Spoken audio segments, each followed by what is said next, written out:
Alright guys, thanks for watching. If you've never watched this before, I do this every week, but every week at Friday, 8:30ish, we try to do a live stream. We talk about Disney news and topics, and if you have any comments or anything to add, please just add it to the live chat and we'll discuss it. Call it out on the screen and everything. If you're watching this later, because this does automatically get uploaded, feel free to comment below and we'll continue the discussion here on Twitter. Kind of find us anywhere. Today we don't have a ton of actual big news. There is talks that ticket prices increases are coming this weekend. So we'll talk a little bit about that.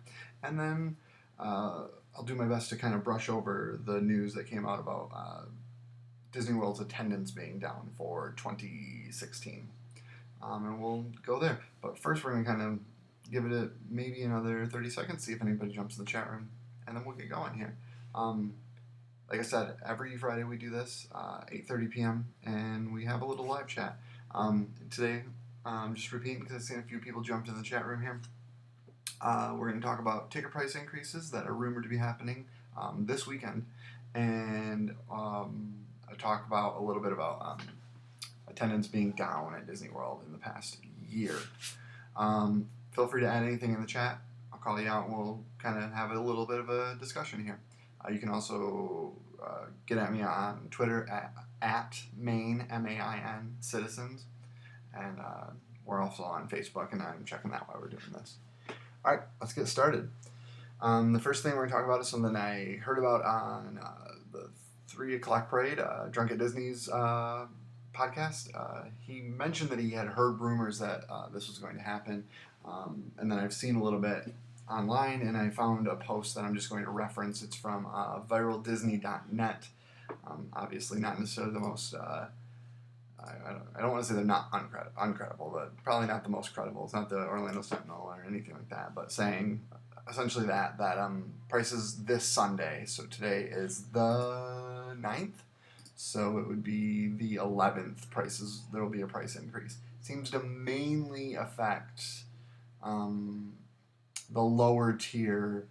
So last year they split up, they tiered the based on the crowd sizes. So there's a $99 ticket, and I believe a $104 and $120 or something, somewhere around there, $110 or $124.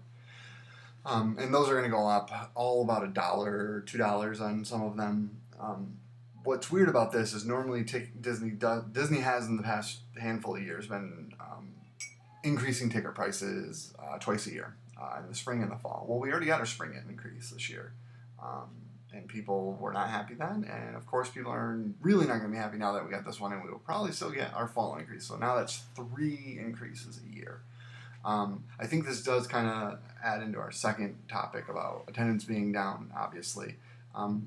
But I mean, we're going in the fall, and we're looking to add on another day, and so obviously this is now going to cost us what would that be, $4, $3 more depending on tax, or $5 more or something like that.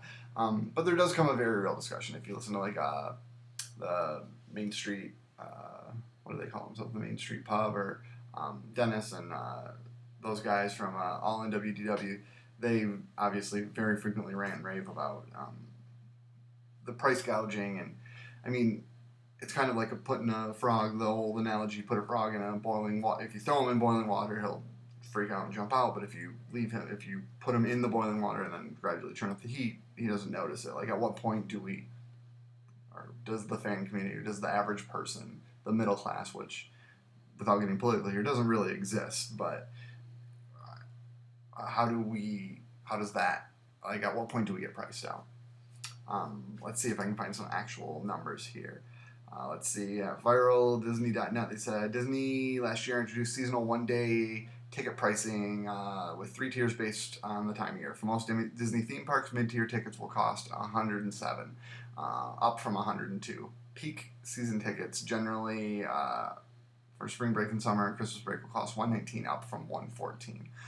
One-day visit during the least popular days will be up to $99 from $97. So yeah, seems like some of these are as big as a $5 increase, but $2 It does seem that the annual pass will go up, but it's about $10 for the blackout ones, and the platinum one it's $30 from the one with blackouts. It's $5.59 up from $5.49, and the platinum one is up to $6.79 up from $6.49.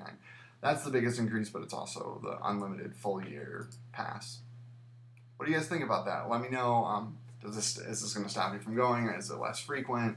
Obviously, I don't. If you're up for an annual pass renewal, I would probably do it before this Sunday. If you have, if you want to save that $30, and if you have a family of, let's say 3 or 4, that's $120. Or no, I'm doing the math wrong there. $30. It could be 90 to 120. So that could be a big deal for you. Next, moving on, is the Orlando Sentinel, and they're not the only one, but that's the article I'm going to reference. They have an article on their website. Disney World attendance down in 2016 report says. So the general rundown of it is, unless anybody has any questions, I probably won't go too much into it because I am not an economist, and I don't know. This is not a world that I'm familiar with, so numbers and stuff I should not be really trusted by, but here's the general sense of it. Disney World attendance was down in 2016. If you went to the parks at all, you would not have known that. I felt like all of our trips every day was just really, really busy, and at both of our trips, both times of the year. Universal attendance is up at by 6.5%. Islands of Adventure is up by 4.3%. Disney's actually only down by about 0.7, so less than 1%. They're under 70% of market share for the first time, I think ever. I believe it's ever. And so that means Universal's kind of creeping up, but it also shows you that, like, compared to Universal and you got Legoland and Busch Gardens and SeaWorld, it's still having, like, the rest of them having to split that up. I mean, they're still completely dominating. I believe, and I think if anything you read into it, Len Testa talked about this on the Unofficial Guide podcast this week as well. I believe that with Pandora, it'll be back up next year. They'll probably be back over that 70%. And I don't think it's that big of a deal. But as our previous topic about talking about ticket prices rising potentially this weekend, that could be part of the reason that attendance is down. I'm a believer that, like, for example, the lowest tier ticket, let's just use that one because it's close to an even number. If I was planning on going to the park next week, so I was going to drive down and go next week, and I was willing to pay $97, them taking it to $99, I'm not going to say, well, I can't go now over $2. If $2 was a game breaker, you probably really couldn't afford to go in the first place. So I don't know that is really a game breaker, but it might be. I mean, if you're going for a longer trip, and but then you get better ticket prices if you're going for longer. I'm not sure that the ticket prices are the reason for this, but maybe it is. It should also be noted, and that's something that's not very well being, like, reported in this article and other ones that I've skimmed over, is that Disney made more money last year than they've ever made. Their profits are up. Disney World. So they are making more money off of less people, which means less crowded parks, which in the theory we should all be happy about, right? I mean, like, there's less people in the parks, and there's kind of less to deal with, less traffic, and that should all be a good thing. I mean, the whole, I believe, I mean, other than the fact that they're a business and they want to make money, and there's nothing wrong with that, I believe that one of the big motivators for raising these prices is, honestly, to price out some people. If they price out some people, then the parks won't be as packed. And ask people who go frequently what are their biggest complaints about going to the parks. They're going to talk about transportation, and they're going to talk about how busy they are at all times, wait times, and stuff like that. And, I mean, the number of people there are also affecting the way that transportation is working and is going. So I think this is a good thing for them. They're making more money off of less people. And, I mean, at some point you do want to fill the park and have as many people there as you can. But it also is nice. I mean, I didn't notice it on my 2016 trips. I felt like it was just as busy, if not busier, than what it normally is. So I don't know. Something to think about is I think in 2017, like I said, Pandora will bring those numbers back up and they'll be good again. But we also have in 2 years Star Wars Land. I'm sure at D23 this summer we are going to hear an opening date for Toy Story, which I would imagine is going to be before 2021. Universal, on the other hand, has Nintendo Land opening. They released a preview for Universal Japan today, or not today, maybe yesterday, and it looks awesome. I'm not even admittingly a Universal fan. I mean, I don't dislike Universal, but I'm not a big fan overall of Universal, and I mean, it looks awesome. I'm also not a gamer, and I'm still in, so, and with what they did with Harry Potter, which I do love, I can't imagine that this is going to be bad in any way, shape, or form. But I was watching, they did a live news stream on The Diz. If you don't watch The Diz, they have a YouTube channel. I mean, if you don't watch The Diz is probably one of the biggest news and message boards and big YouTube channel anyways.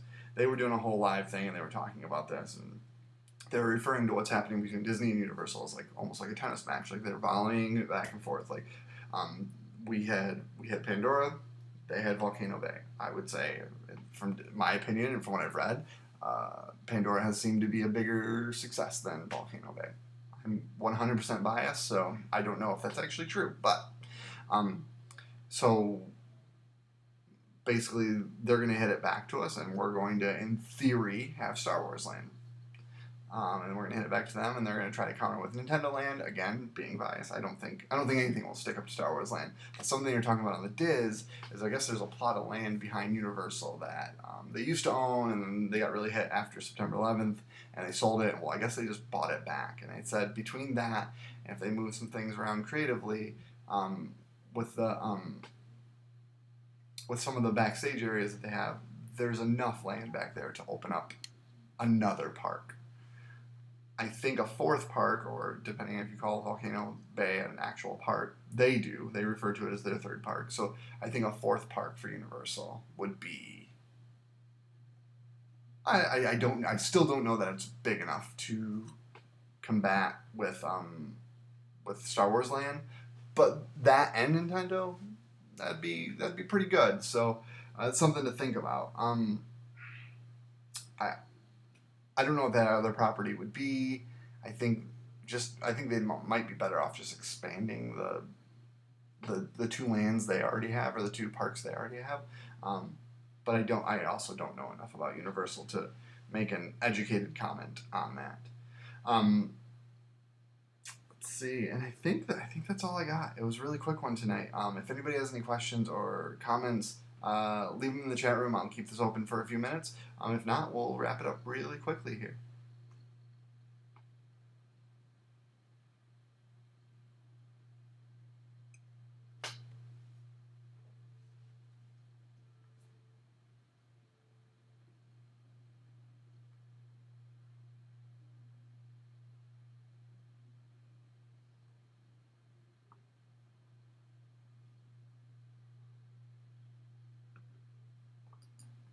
All right, guys, that's it. I'm not seeing any comments in the chat room, so thanks for watching.